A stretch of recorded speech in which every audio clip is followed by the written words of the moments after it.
Hello all, I hope you're doing well. In this video I will be finishing up reading from the article titled Polyvagal Theory, Summary, Premises, and Current Status, and I will be covering the last portion of the current status related to PVT and premises and the like. So without further ado, I will start reading again. Current status of premises. Premise 1 and Premise 2 relate to the proposed mediation of neurogenic bradycardia and RSA being dependent on different vagal circuits, with ventral vagal nucleus regulating RSA and the dorsal vagal nucleus regulating neurogenic transitory bradycardia.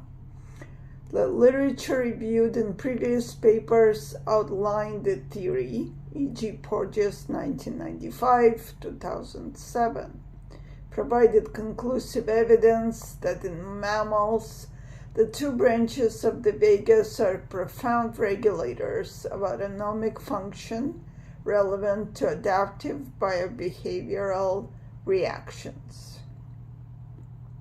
A more recent review confirms these conclusions, this you could see in the attached Porges under review. Moreover, empirically, the two indices are identifiable in the beat-to-beat heart rate pattern. When first presented, the primary theoretical issues of PVT focused on the neural mechanisms underlying transitory bradycardia in neonatology and psychophysiology. The documentation of that mammalian species differ in their accessibility to dorsal vagal neurogenic bradycardia is now clearly mapped. Once an evolutionary hierarchy is incorporated into the model, then observing a depression in the ventral vagal cardiac influence via RSA contributes to an accurate prediction of the vulnerability of fetuses and high-risk infants to neurogenic bradycardia. Empirically, this was tested in risk infants, see above description of Reed et al. 1999. The study confirmed two important attributes of PVT. Number one, it is supported the foundational premises that the mechanisms underlying RSA and neurogenic bradycardia are mediated by different source nuclei of the vagus. And number two, consistent with Jacksonian principle of dissolution, PVT supported that hypothesis that the neural regulation of the heart follows the response hierarchy in response to the life threat challenge of hypoxia. Once the so-called protective autonomic state characterized by ventral vagal regulation is depressed, the nervous system has sufficient access to defense mechanisms. These are sequentially mediated by the sympathetic nervous system that support mobilization, while dorsal vagus can support neurogenic bradycardia to conserve metabolic resources via immobilization. These points were stated in the first two premises. The documentation in the sections above firmly supports the premise that two different vagal mechanisms are responsible for transitory bradycardia and RSA. The third premise incorporates the value of awareness of dissolution in documenting the complex role of the ANS in reaction to challenge, which follows a predictable phylogenetically ordered response hierarchy. Premise 3 is supported by hundreds of publications across several laboratories documenting the reduction of cardiovagal tone via a depression of RSA during metabolic demands and attentive challenges. Premise 4 proposes that the role of the nucleus ambiguus in the ventral vagal complex enables RSA to index the status of the system, which was later labeled as the social engagement system. And premise 5 further proposes that ventral vagal complex is a nexus for the expression of features of emotion, e.g. vocal intonation, facial expressions, which in turn are also mirrored in RSA. See Porges, 1998, Porges et al., 1994. The 5 premises are dependent on the following facts extracted from scientific literature. Number 1, transitory bradycardia and RSA, although functional outputs of the vagus are conveyed through different vagal pathways. In general, transitory bradycardia is survival reaction in response to threat cues. This is a survival mechanism mediated through the dorsal vagus, while RSA reflects the status of ventral vagus. RSA reflects the functional support of homeostatic functions through ventral vagal pathways.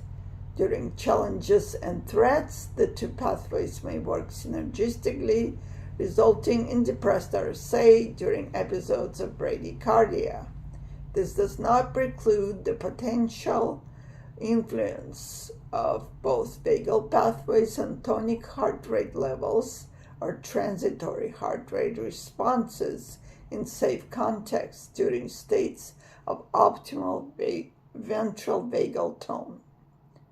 Number 2, the 3 primary neural systems involved in autonomic regulation form a phylogenetically ordered response hierarchy, which is mirrored in development and response in a predictable order when under survival challenge. Number 3, the ventral vagal nucleus ambiguus, is part of an integrated ventral vagal complex, controlling the striated muscles of the face and head via special visceral efferent pathways that are involved in sucking, swallowing, breathing, vocalizing, and listening. These structures are involved in nursing and develop into a social engagement system to detect and signal safety and threat to conspecifics. The system is involved in the adaptive expression of emotion. And number 4, the current widespread interest in non-invasive vagal nerve stimulation is revealing that stimulating the afferents of vagus as well as afferent pathways of the facial and trigeminal nerves will stimulate ventral vagal tone. Current status of PVT. The foundation of polyvagal theory is based on the extraction of well-accepted principles from the scientific literature. These included the well-documented phylogenetic and ontogenetic sequence of brainstem structures regulating cardioinhibitory processes that form the basis of response hierarchy consistent with Jacksonian principle of dissolution. Given its strong scientific foundation, there has been little criticism of the theory in scientific literature. There have, however, been misrepresentations of the theory that have been used to argue that the theory is not scientifically supported. In general, the misrepresentations can be traced to two sources: publications by Edwin W. Taylor and colleagues, and social media posts by Taylor's colleague Paul Grossman. Taylor's research has had a decades-long commitment to understand vagal function and especially respiratory heart rate interactions from a comparable approach that has provided atheoretical descriptions of vagal circuits and functions in several vertebrate species. Unfortunately, in several papers, he and his colleagues have blatantly misrepresented polyvagal theory. While Taylor has used peer-reviewed publications as a vehicle to disseminate his misrepresentations, Grossman has become social media influencer, promoting and at times creatively elaborating and extending Taylor's misrepresentations. Grossman and Taylor have systematically structured a straw man argument based on misrepresentations of PVT to create the appearance of scientifically valid arguments. In Taylor's case, he has used false attributions of PVT to highlight the importance of his findings.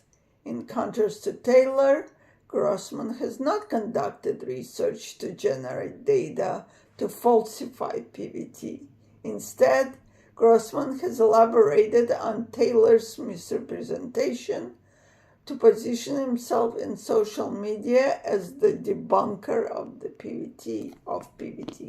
Since the points of contention are not supported by facts, the work by Grossman and Taylor fails to challenge any of the tenets embedded in PVT. Rather than identifying points of disagreement, their strawman argument is dependent on faulty attributions of the theory and not on PVT. The net result of their efforts has been to sow confusion around the theory, especially among those not familiar with the foundational papers. The above explanation of the theory and its supporting literature document the features of PVT that have been obfuscated by Grossman and Taylor. The following paragraphs will specifically identify and address their conjectures and misrepresentations of the theory with point-by-point discussion of what the theory actually says. Number 1, misrepresentation of the scientific basis of PVT. Grossman has used social media to promote his claim that there is no scientific evidence for premises 1 and 2. Although Taylor's research is not relevant to PVT, Grossman frequently cites Taylor's publications to support his claims. Campbell et al. 2005, 2006, Monteiro et al. 2018, Sanchez et al. 2019, Taylor et al. 2006, 2022. Interestingly, other than stating that the premises are false, Grossman has provided an alternative interpretation of the literature. In addition, other than depending on Taylor's misrepresentations, he has not reported any documented contradictions between the literature and PVT. Unfortunately, others who have assumed that his statements were scientifically sound have quoted him and set off a cascade of misinformation in social media. Number 2, misrepresentations of the uniqueness of mammalian RSA in PVT. Taylor and his group blurred the well-documented distinction between mammalian RSA and heart rate, respiratory interactions, and other vertebrates. As emphasized in the theory and throughout this paper, mammalian RSA is dependent on the ventral vagus and the functional output of the myelinated cardioinhibitory vagal fibers originating in the ventral vagus. In contrast, in other vertebrate species, heart rate respiratory interactions involve dorsal vagal nucleus and communicate to the heart in general via unmyelinated fibers. As described in the sections above, there is scientific consensus that neuroanatomical structures and neurophysiological pathways involved in producing mammalian RSA are distinguishable from respiratory heart rate interactions in other vertebrates. However, in building his argument, Taylor obfuscates this distinction and redefines RSA as being inclusive of all manifestations of the respiratory heart rate interactions observed in all vertebrates. Within his definition of RSA, he argues that if species other than mammals express RSA, i.e. his definition of RSA as any form of heart rate respiratory interaction, then PVT is false. Taylor and his colleagues repeatedly press their inaccurate argument, since they have incorrectly assumed that the heart rate respiratory coupling, being solely mammalian, is a foundational principle of PVT. Following their logic, observations of heart rate respiratory coupling in other vertebrate species would be inconsistent with the theory. Their logic works well, capital letters only, if the term RSA is redefined to be inclusive of all forms of heart rate respiratory coupling observed in vertebrates. Then, since PVT uses the construct of RSA, they could assume that any statement regarding the uniqueness of RSA as being mammalian would be false. However, their strategy misses two important points about RSA that relate to PVT. Number one, the specific vagal pathways mediating RSA in mammals, unlike their ancestral vertebrates, originate in the ventral vagus. And two, RSA is a portal to the function of the ventral vagus, enabling the testing of polyvagal-informed hypothesis, and is not a foundational construct of the theory. Number three, misrepresentation of the role of myelinated vagal fibers in PVT. Consistent with the scientific literature, PVT proposes that only mammals have a myelinated cardioinhibitory vagal pathway originating from the ventral vagus. The foundational PVT papers have consistently stated that these two features, in combination and not independently, reliably distinguish mammalian RSA from respiratory interactions observed in other vertebrate species. Even with these strong statements qualifying the neuroanatomical structures involved in mammalian RSA, Taylor and his colleagues have misrepresented PVT by stating incorrectly that PVT assumes that only mammals have a myelinated vagal pathway. Montero, ETAL, 2018. Consistent with their strawman argument with this new PVT attribution, Taylor and his group highlight their finding of a myelinated cardioinhibitory pathway originating in the dorsal vagal nucleus in the lungfish as falsifying PVT. They make their argument despite the fact that cardioinhibitory vagal pathway in lungfish originates in the dorsal vagus. Taylor's statements misrepresent theory's foundational papers that limit the neurophysiologic origin of mammalian RSA to myelinated cardioinhibitory vagal pathways originating only in the ventral vagus. He and his colleagues have repeatedly misrepresented the theory as stating that only mammals have myelinated cardioinhibitory pathways without qualifying their anatomical origin in the ventral vagus. In this manifestation of misrepresenting the theory, they have repurposed the word myelinated from being associated only in mammals with cardioinhibitory pathways originating in the ventral vagal nucleus to a general feature of cardiorespiratory interaction independent of nucleus of origin, i.e. either ventral or dorsal vagal nucleus. Number 4. Taylor and colleagues have questioned the assumption that the dorsal vagal nucleus, an evolutionary older structure than the ventral vagus.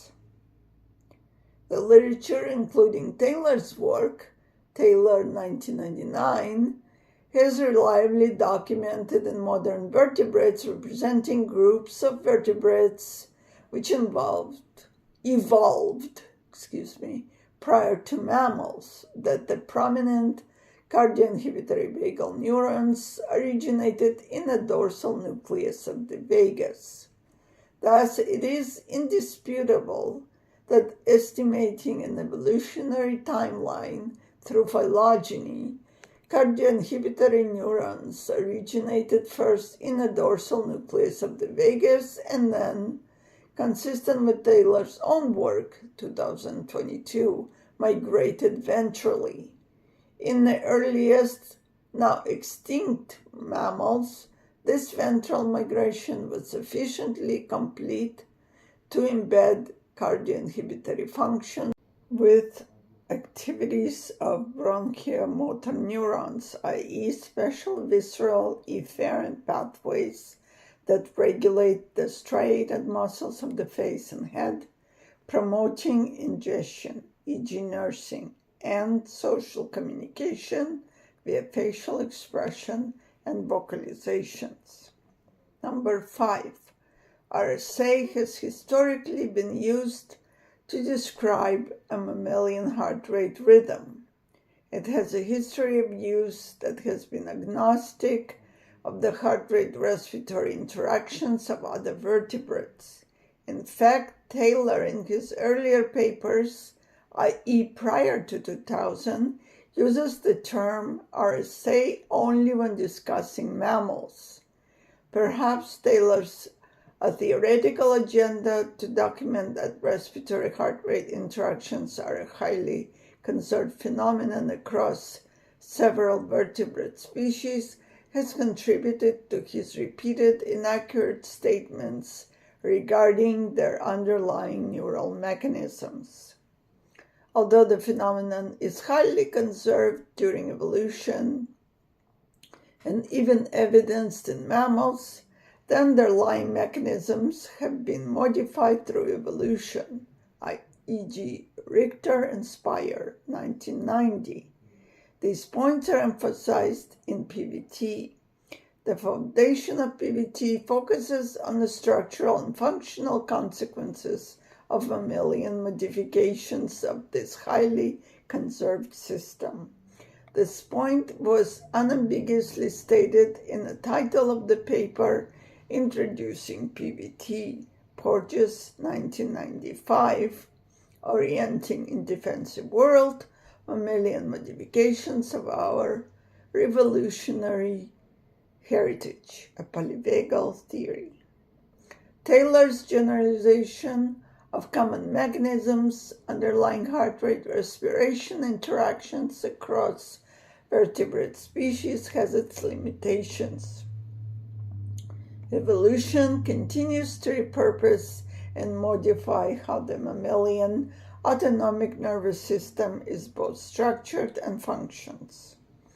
If we do not acknowledge the evolutionary repurposing of structures, we would be vulnerable to being criticized as accepting recapitulation theory, i.e., a disproven theory that assumes evolution not only preserves structure but also function. Conclusion. The scientific method seeks to distinguish valid points from conjectures. Theories flourish only if they're useful in describing phenomena that can inform future investigations. Of course, theories must be modified and informed by empirical research and, when necessary, replaced by alternative theories that are more effective in explaining naturally occurring phenomena.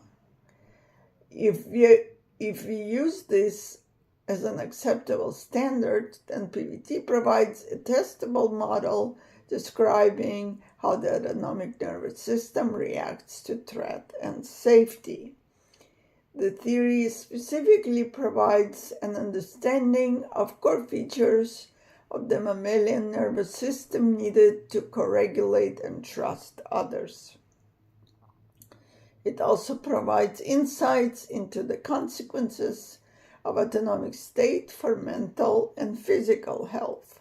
Perhaps most importantly, the theory gives voice to the personal experiences of individuals who have experienced chronic threat, i.e., trauma and abuse, and structures an optimistic journey towards more optimal mental and physical health.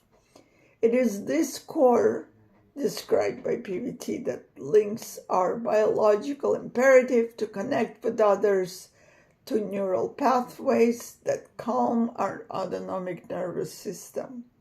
These systems, in the context of mammalian physiology, are foundational processes through which behavioral experiences can lead to sociality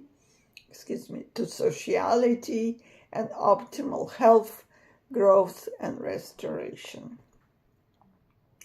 So this is the end of the article, and I will be presenting you with different points of view cited here.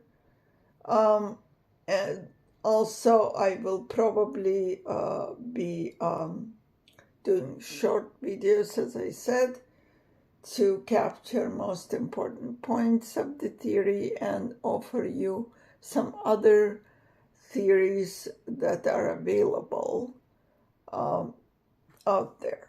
So this is the end of this video, and if you have any questions, comments, or concerns, please don't hesitate to reach out. Thank you and have a good day.